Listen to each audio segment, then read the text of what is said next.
Hello, I'm Hogziller. I'm here again to talk about a lesser known game. It is Gamers Go Makers. This game came out in August of 2014 on Steam, and as you can see, I'm showing my 100% video for speedrun.com. This is what I would consider a copycat game for game dev. You do the same kind of stuff, develop games, get scores, make money, develop your team until your eventual retirement. This was developed by GNIFL Rebel Games, UG. I think they're out of Germany, but from what I was reading, they are no longer in business. There was a split in the team, I believe. I first heard about this game from a YouTube channel called Zat. He used to do a lot of tycoon games and the tycoon news, but he hasn't posted anything in about 4 years. But this is where I heard about this game. Today I will show you how to speedrun 3 of the 4 main categories. 1K fans, 10K fans, and Game of the Year. I will skip past the 100% vid, as that is about a 3-hour speed run. So let's get started. So in this video, you will see the 1,000 fans obtained. This is a quick video. It should be under a minute in speedrun time, but as you can see, I am clicking in precise locations at precise times. Like in this case, I'm waiting for that Jungles Games trend to come up before doing anything, because I'm going to need that to get more fans. Else this would be probably a couple minute video. Also, another key thing that we just went past is selecting what the focus of each part of the game will be. Actually setting it on game rating is key.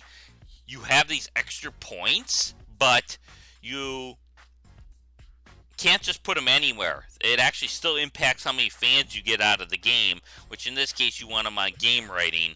As you can see, I've blown past the box, the price of the game, and I'm getting the fans. I had to do a quick research in there, and as you can see, I ended up with a 58.75 time for this run. Let's hop into 10K now. So we're here for the 10,000 fan run.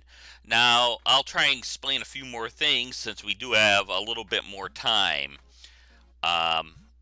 In this run, as you can see, I'm clicking just a little slower here because speed is not 100% of the essence for a 10,000 fan run.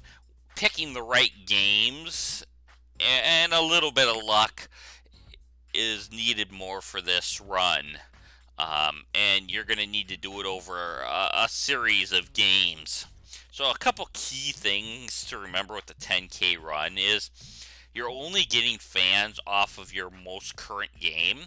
So what you're going to see in this video here is I'm going to be developing and selling a game at the same time, but I don't want to try and sell and have 2 games at the same time, because the first game, which will be further down its sales cycle, is going to take precedent. So as you can see, I am completing the first game here, setting the price. Any old price should work. Stuck with the Jungle Games as that was the trend. Now I noticed that racing games is going to be the upcoming trend. So I'm going to want to get started here momentarily. But I don't want to just waste time or money on the game, so I'm going to let this sell for a little bit so that I come as close to finishing the next game to the selling of the current game. So I select a racing game for the Commodore here, and as you can see, I did do my split on the 2,500 fans. And what I have here is I got to remember what racing games want as compared to, let's say, a war game. Um, so it's key to select the right kind of focus for your games. Um, you can see already that I'm winding down on fans. I'm only getting 67 in. I'm not going to make it to 5,000 with this. What I'm going to do here is I'm going to manually end the sale of the game. Something that you originally couldn't do in the game was end the sale, but was added in a later release.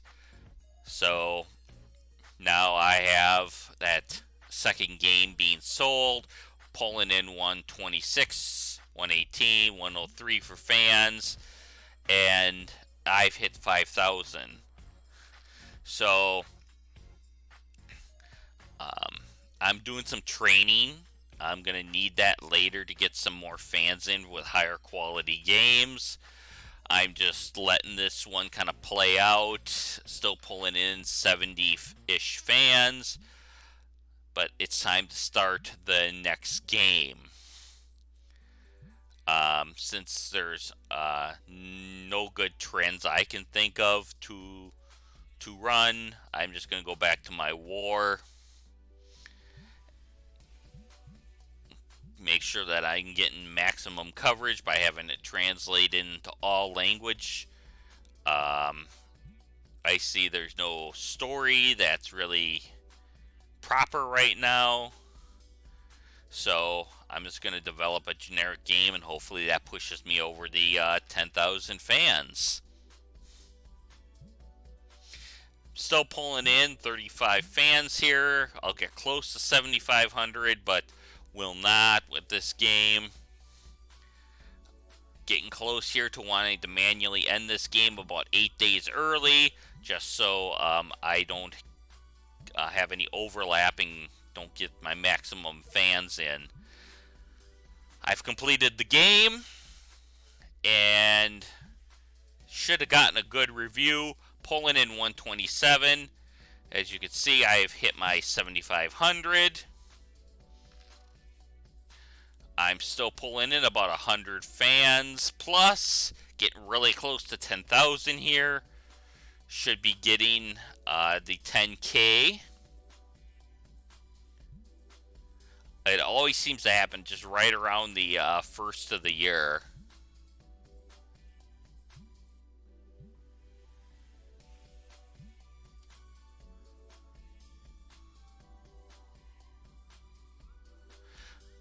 I'm developing one more game here.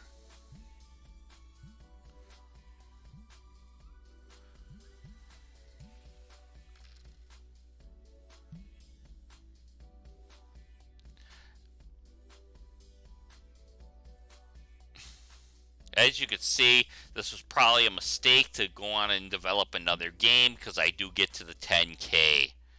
So, anyway, that's it for 10K. On to Game of the Year. Okay, so we're back for the Game of the Year portion. This is a longer video, so there will be a point where I'm just going to fast forward through this. This run has a lot of waiting in it, which is why I think this game is not as popular to speedrun. I know that that's also kind of stuff I hear about Sim Tower. It's also a waiting game, or it used to be, especially when the runs used to be over an hour. But I was able to actually shore some of that up with putting in the flooring and other stuff in between that gap while you build up money. There's no kind of thing like that in this game. It's create your game, create your second game so that you can get your training, and then sit around and wait until 1984, create your one game, hope it's the best game of all the games, and get the award at the start of 1985. So once again, clicking precision not as important as in the 1000 fan speedrun. But as you see here, I am creating the first two games. Obviously, overlapping is not an issue like it would be in the 10K fans speedrun. as you're just trying to get that game of the year, which starts in 1985. So I'm producing my first two games so that I can get the training.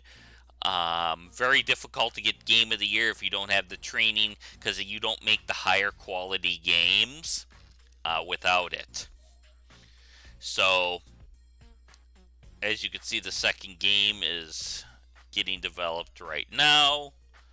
Other game is selling pretty well. We're getting enough money just to tide us over for 82 and 83 for the running costs. So we got both games going.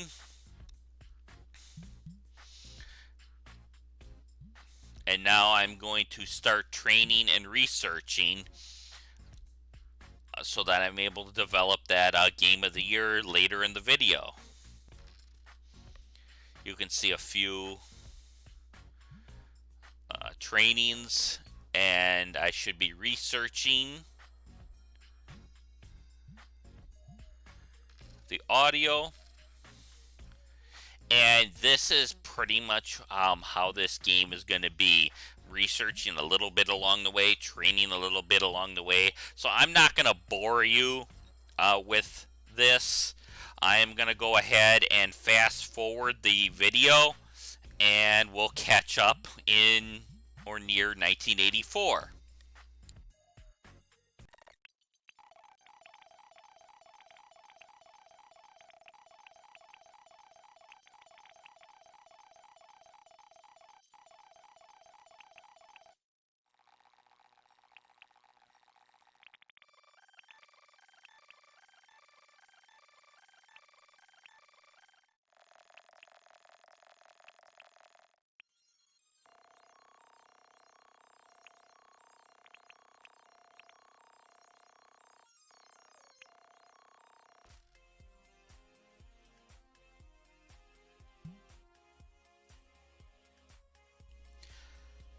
Okay, so we're near the end of 1983, heading for 1984. It's time to make our game for Game of the Year. So I'm going to stick to the tried and true war game. I've done a lot of training and research in between. And we just need to develop the game. As you can see, we made enough money to cover ourselves for 1982 and 1983, so that we can get through the rest of the game, but without slowing down the rest of the run. You can see now we have the Gamers Convention coming up as that starts. So we're just finishing the development of this game, selecting the box. Any old box will do. I've never really figured out if the box has any impact on the overall score of the game. I just know that there's a cost associated with it. We can see we have marketing now for 1984. And we have the game. We have the Game of the Month award, which is always a good sign. If you don't even get the Game of the Month award, either you need to develop another game, which is going to hurt your speed run, or it's game over because you're not even going to be in the running for Game of the Year. So we're making our money off of this game -4.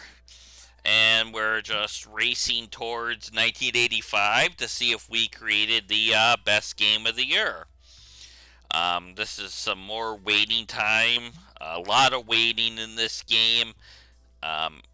It's not like you could somehow make this time go by except right-clicking on the pause button. That makes time move by twice as fast, I believe. And there was a little misclick by me of the map, so I'm going to lose a second or two there. There is a lot of imperfections in these runs that I could even speed it up even quicker. Probably get it closer to that 15-minute barrier. But I'm not sure how to make this game go by too much quicker. Just maybe more precise clicking is probably the only thing I would have. As you can see, I'm skipping research on items. I don't need them. I think I have the game of the year here. No sense in doing any more training or research. Just taking time away from completing the game of the year objective. So we're into the final month of the year here. We'll get hit with a tax bill, which I'm ready to click on here momentarily.